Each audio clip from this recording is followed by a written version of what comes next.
కాలానుగుణంగా సాగు పద్ధతుల్లో సంస్కరణలు అనివార్యం. ప్రయోగాలు నిత్యనూతనంగా సాగాలి. అప్పుడే రికార్డు స్థాయి దిగుబడులు సాధ్యం. ఇదే కోవలో ఆవిష్కరించిన ఆధునిక సేద్య విధానమైన ఎత్తుమల్ల పద్ధతిలో పసుపు సాగు అద్భుత ఫలితాలనిస్తోంది. సంప్రదాయ పద్ధతులకు భిన్నంగా సాగు చేసిన ఈ పంట చేలల్లో 40% దిగుబడులు సాధ్యమంటున్నారు ఉప్లూరు రైతన్నలు.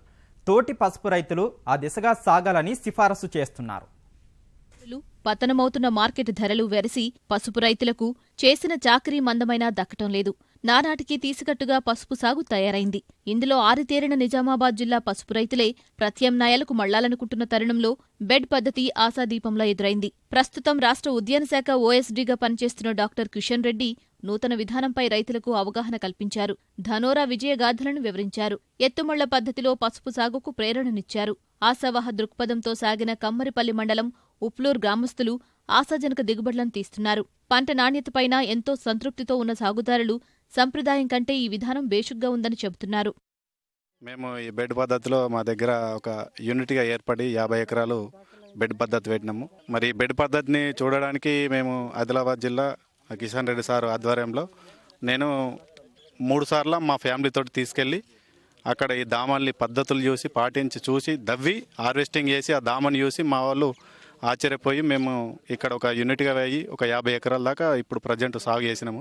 ఈ సాగు చేయడం వల్ల విత్తనం ఆదా అవుతుంది, దిగుబడి ఎక్కువ వస్తుంది. 13 క్వింటాల విత్తనం పట్టింది. మరి బెడ్ పద్ధతిలో వేస్తే ఈ రకాన్ని ఎంచుకుని ఉంటే 3 క్వింటాల నుండి 4 క్వింటాల వరకు పసుపు పట్టింది. దాంట్లో ఎంత 9 క్వింటాల 8 క్వింటాల సేవ్ అవుతుంది. మనకు 8 క్వింటాల సేవ్ అంటే దాదాపుగా మనము 6,000 రూపాయలు క్వింటాల్కు. సారు చెప్పిన బెడ్ విధానం ద్వారా డ్యామేజ్ అయినా కానీ సగం ఎకరానికి 6 ట్రాక్టర్ల దిగుబడి వచ్చింది పచ్చి పసుపు. ఇంతకుముందు అయితే 2 ఎకరాలకు కలిసి ఒక 6-7 ట్రాక్టర్ల వరకు వచ్చేది.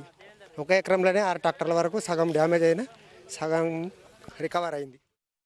ఉప్లూరు గ్రామానికి చెందిన 22 మంది యువ రైతులు 50 ఎకరాల్లో ప్రయోగాత్మక పద్ధతిలో పసుపును పండించారు. సాధారణ పద్ధతితో పోల్చితే ఎకరాకు 10 క్వింటాళ్లు పట్టే విత్తనం ఎత్తుమళ్ల విధానంలో 3-4 క్వింటాళ్లతో సరిపోతుంది. తద్వారా విత్తన ఖర్చే 15,000 రూపాయలు ఆదా అవుతుంది. రెట్టింపు దిగుబడులు చేతికొస్తున్నాయి. నీటి యాజమాన్యంలో భాగంగా డ్రిప్ పరికరాలను అమర్చుకున్నారు. బోదెల వల్ల చీడపీడలు పెద్దగా సోకకపోవడం, సరిపడా ఎరువులు, నీరు సకాలంలో అందడం వల్ల కొమ్ములు నాణ్యంగా ఉంటున్నాయి. ప్రస్తుతం పసుపు ధర తగుమాత్రంగా ఉన్నా అధిక దిగుబడి కారణంగా ₹1,00,000 అధిక ఆదాయం ఖాయమంటున్నారు సాగుదారులు. నేను కూడా ఈసారి ఒక ఎకరంలో బెడ్ సాగు చేయడం జరిగింది. మాకు పోయినసారి పసుపు దుంపకుళ్ళతోటి ఒక ఎకరంకు 30 నుంచి 40 కడాయిల దిగుబడి వచ్చేస్తుండే.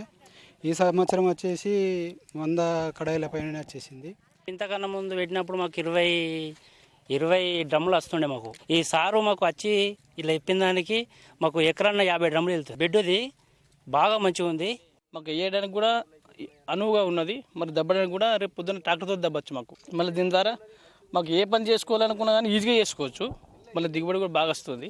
100% వేసుకోవచ్చు సార్. నార్మల్గా మేము పసుపు వేసుకుంటే దుంపకులు రోగం రావడం వల్ల చాలా నష్టపోయిన ఏళ్ళ తరబడి అదే వేసుకుంటూ వస్తున్నాం. ఈ బెడ్ విధానం అనేది కిషన్ రెడ్డి సార్ మాకు పరిచయం చేసిండు. ఈ బెడ్ మీద వేస్తే వాటర్ తక్కువ, పంట ఎక్కువ. యాక్చువల్గా మాకు ఎకరానికి ఒక 90-80 కడాయిల క్వింటాలు వెళ్తుండే. బెడ్ మీద సాగు చేసిన దానికి 200 క్వింటాలు వెళ్తుంది. ఎత్తుమడుల విధానంలో ఎకరాకు 40% అదనపు దిగుబడులను సాధించారని ఓఎస్డీ చెబుతున్నారు. మున్ముందు ఫలదత మరింత లాభసాటిగా ఉంటుందని ఆశాభావం వ్యక్తం చేస్తున్నారు. వీళ్ళు మొట్టమొదటి నుంచి చూసుకున్నట్లయితే బెడ్ చేసిన తర్వాత విత్తన శుద్ధి విధిగా పాటించినారు. దానివల్ల అధికంగా రోగం వచ్చి 60 నుంచి 70 కడాయిలు అంటే సుమారుగా 80 నుంచి 90 క్వింటాల పసుపు దిగుబడి మాత్రమే వచ్చాయి. ఈ ఊర్లో ఇప్పుడు చూసుకున్నట్లయితే 140 నుంచి 150 క్వింటాల వరకు పచ్చి పసుపు దిగుబడి వస్తూ ఉంది. కొంతమందికి 200 కూడా టచ్ అయిన సందర్భాలున్నాయి.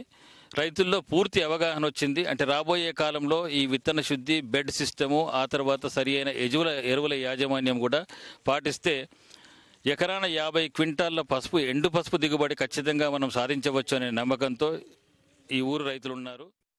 సాగు వ్యయం, కూలీల ఖర్చులు భారీగా పెరిగినందున క్వింటా పసుపు కొమ్ములకు కనీసం 10,000 రూపాయల మద్దతు ధరను ఖరారు చేయాలని ఉత్పత్తిదారులు మరోసారి డిమాండ్ చేస్తున్నారు. ఆ దిశగా కేంద్రం ప్రోత్సహించాలని పసుపు రైతులు విజ్ఞప్తి చేస్తున్నారు.